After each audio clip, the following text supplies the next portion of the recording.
পথ নিরাপত্তা শিক্ষা। পথ নিরাপত্তা শিক্ষা বিষয়ক সচেতনতা।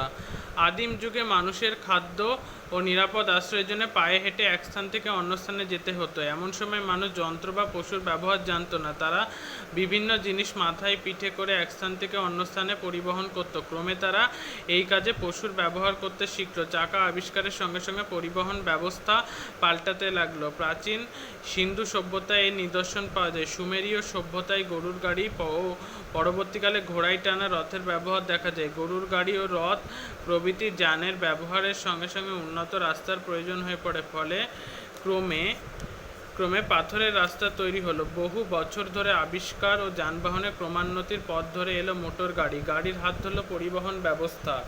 মোটর গাড়ির জন্য প্রথম পিচের রাস্তা তৈরি হয় 1902 সালে মোনাকো দেশের মন্টি কার্লোতে। দিন পাল্টেছে, মানুষের প্রয়োজনে যানবাহনের উন্নতি হয়েছে, তেমনি রাস্তায় তাদের সংখ্যা ও গতিও অনেক বেড়েছে। যানবাহন ব্যবস্থার প্রসার ঘটেছে স্থলপথ থেকে জলপথ, এমনকি আকাশপথেও। সুতরাং বাস্তবিকভাবে প্রয়োজন হয়ে পড়েছে ট্রাফিক সচেতনতার।